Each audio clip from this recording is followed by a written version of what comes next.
नमस्कार, आपसे मेरा नाम है अशोक यादव एडवोकेट और मैं आप सभी के लिए लीगल एडवाइस पर वीडियोस अपलोड करता हूं जो कि आप सब लोग लाइक करते हैं, पसंद करते हैं, शेयर करते हैं और सब्सक्राइब भी करते हैं। अब तक नहीं किया है तुरंत करिएगा और दूसरे लोगों तक भी इस जानकारी को जरूर शेयर करिएगा। देखिए, बहुत सारे ऐसे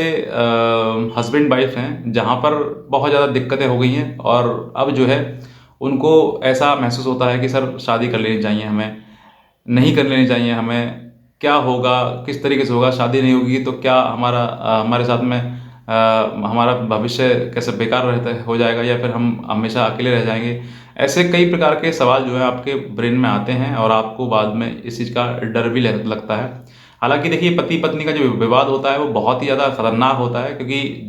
लड़ाई झगड़े एक दूसरे अन्य व्यक्ति से लड़ना आसान होता है, लेकिन अपने ही घर से लड़ना, अपने परिवार के व्यक्ति से लड़ना और स्वयं अपने एक हिस्से से लड़ना, यानी कि आपका पति है या पत्नी है तो फिर आपका वो एक हिस्सा है, आपका एक बॉडी पार्ट है वो, तो वो उससे लड़ना एक अपने आप में बहुत ज़्यादा डिफिकल्टी हो जाती है। लेकिन क्या शादी अगर मतलब डाइवोर्स नहीं होगा तो क्या शादी नहीं होगी, ऐसा एक सवाल हमारे सामने आया कि सर मैं अगर शादी नहीं करूं, सॉरी डाइवोर्स ना हो मेरा, तो क्या मेरा मुझे शादी नहीं कर सकता मैं दोबारा। तो आप ऐसे प्रश्न आपने पूछा है, हालांकि मैं इसका जवाब जो है वो आपको मतलब सीधे तौर से दे सकता हूँ, लेकिन आपको ये समझना है कि मुझे मेरे शादी है जो वो ख़राब क्यों हुई, क्यों, कारण क्या कारण रहा। क्योंकि गलती आप दोहराएंगे बार बार तो फिर हो सकता है कि दोबारा आपने शादी कर ली और दोबारा फिर आपका भविष्य खराब हो गया, फिर आपसे चीज़ें खराब हो गई। तो यहाँ पर अगर आपने शादी अगर आपका डाइवोर्स आपने फाइल किया, डाइवोर्स आप पार्टनर कोई भी हो सकता है, मेल फीमेल, लड़का लड़की या पति पत्नी कोई भी हो सकता है। अगर आपने डाइवोर्स फाइल किया और डाइवोर्स आज डिसमिस हो गया, क्योंकि रिजल्ट कुछ भी आ सकता है, डिसमिस हो सकता है या फिर अलाउ भी हो सकता है, दोनों हो सकते हैं। अगर आपने अलाउ किया या फिर अलाउ किया तो आपके पास रास्ते खुल गए कि आप सीधे डाइवोर्स लेने के बाद शादी कर सकते हैं। लेकिन जहाँ पर डाइवोर्स पिटिशन आपने फाइल किया और डिसमिस हो गया और अब जो है वो रास्ते बंद हो गए हमें तलाक के, और अब हम शादी कर नहीं सकते हैं, तो अब यहाँ पर क्या आपका जीवन जो है वो ऐसे ही चलता रहेगा? अब आगे भविष्य में आप अपना स्टेप ले सकते हैं या नहीं ले सकते हैं, रीमैरिज कर सकते हैं या फिर नहीं कर सकते हैं? तो देखिए, सीधा सीधा मैं आप जवाब दूं आपके लिए, तो आप अगर आप डाइवोर्स, आपकी पहले शादी हो चुकी है, दूसरी शादी आप करना चाहते हैं, तो बिना डाइवोर्स के आप शादी करना लीगल नहीं है। ये आप ध्यानपूर्वक सुन लीजिए कि अगर आपने सेकंड मैरिज करी तो दूसरा अपराध भी बन जाएगा, सेकंड आपकी शादी होगी वो वैलिड नहीं होगी, पहली चीज़।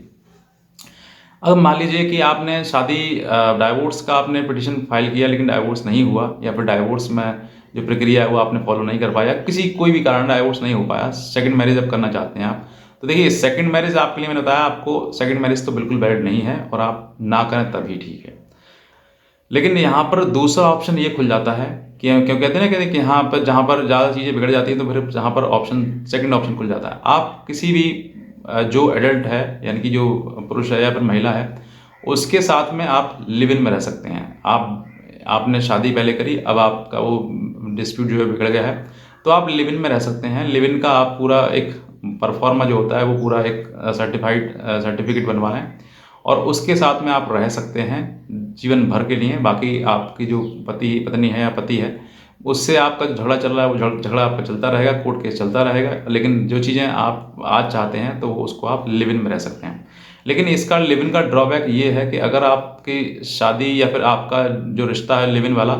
अगर भविष्य में उस महिला से आपका बिगड़ा, तो फिर आपके ऊपर अब शादी वाले मुकदमे नहीं लगेंगे आपके ऊपर, आपके ऊपर अब लगेगा सीधे 376 आईपीसी, यानी कि 376। अब आप समझ लीजिए कि कौन सा मुकदमा मुझे सही लगेगा, यानी कि पत्नी वाला या फिर जो मैं लिव इन में रहने वाला हूँ वो उसके लिए। तो आपको अगर विश्वास है कि हाँ वो व्यक्ति मेरे से कभी इसका मेरे से बिगाड़ खाता नहीं हो सकता है, यानी कि मेरी बातें से नहीं बिगड़ेंगे, तो आप उसके साथ में रह सकते हैं। और उससे अगर भविष्य में आपके कोई बच्चे भी होते हैं, लिव इन वाली जो लड़का है लड़की दोनों हैं आपके साथ में, अगर बच्चे भी होते हैं उनसे, तो बच्चे आपके लेजिटिमेट माने जाएंगे, मतलब कि वो वैलिड माने जाएंगे, वो आपकी सही औलाद मानी जाएगी, लेकिन पत्नी आपकी नहीं मानी जाएगी वो, और ना ही वो आपकी पत्नी होगी। तो आपको ये सब चीज़ समझनी है कि अगर ऐसा हम करते हैं और अगर आपकी लाइफ बाकी स्मूथली चल जाती है आगे भविष्य में, तो फिर आपका भविष्य बन सकता है, और अगर नहीं चलते हैं तो फिर आपका भविष्य भी खराब हो जाएगा और इससे कई गुना बुरा हो जाएगा। फिर आप जो है वो आप अपने आप को चाह कर भी नहीं बचा पाएंगे, क्योंकि अब तक जो मुकदमा मान लीजिए आपने आपके ऊपर दहेज का मुकदमा किया, मेंटेनेंस का किया, डीबी का किया या कोई और भी मुकदमा किया, वो सब झूठे आपकी पत्नी ने आपसे ऊपर किए। लेकिन अब जो है जो मुकदमा लगाएंगे वो सच्चा मुकदमा होगा और सही होगा, और फिर उसके वो मुकदमा आपको जेल के पीछे तक ले जाएगा। तो आपको अगर अपने ऊपर विश्वास है और उस महिला के साथ जिसमें आप रहना चाहते हैं उसके साथ में आप रहना चाहते हैं, और वो व्यक्ति अगर सही है और आपके साथ उसके साथ लाइफ आपका जो मतलब ट्यूनिंग है वो अच्छी है, तो ही आप स्टेप लें। अदरवाइज़ अकेले रहें, बेहतर रहेगा। क्योंकि अकेले आपका जीवन कट सकता है,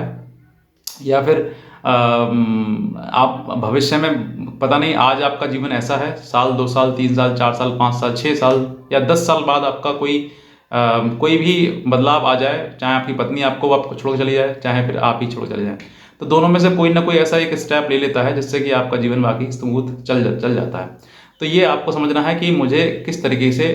इस चीज़ को हैंडल करना है, क्योंकि ये चीज़ें आज की नहीं, एक दिन की नहीं है, पूरे जीवन भर की हैं। जो आज आपका निर्णय रहेगा वही पूरी लाइफ आपका निर्णय रहेगा, उसको आप फिर नहीं बदल सकते हैं। तो ये चीज़ें आपको मैंने समझाया कि आप, क्योंकि एक मेरे पास कमेंट आया कि सर मेरी शादी, क्या मैं डाइवोर्स नहीं होगा तो मैं शादी नहीं कर सकता? मेरे माता पिता हैं, बच्चे हैं, सॉरी माता पिता हैं, मेरा घर परिवार है, अगर मैं अकेले रह जाऊंगा तो फिर मेरे आगे भविष्य क्या होगा? मैं किस तरीके से अपना वंश चला पाऊंगा, किस प्रकार से अपनी संतान उत्पत्ति कर पाऊंगा? तो वो सब चीज़ें आपको मैंने बता दी कि एक ऑल्टरनेट ऑप्शन है, लेकिन ये ऑप्शन जो है बहुत घातक है। अगर किसी प्रकार से कुछ चीज़ कमी हुई, कुछ गलती हुई, तो फिर गलतियाँ आपकी बहुत अंदर तक आपको लेकर जा सकती हैं। तो ये आपको समझना है कि मुझे उस व्यक्ति पर विश्वास पूर्णतः करना है या नहीं, किस तरीके से आप उन सब चीज़ों को साथ में एडजस्ट कर सकते हैं या फिर नहीं, ये आपके ऊपर निर्भर करता है और आपका ही डिसीजन आपको आगे तक लेकर जाएगा। बस मैं इतना ही कहना चाहूँगा। अगर आप नए हैं तुरंत सब्सक्राइब कर लें और दूसरे लोगों तक भी इस जानकारी को जरूर शेयर कर लें। और आज का वीडियो देखने के लिए आप सभी का बहुत बहुत धन्यवाद।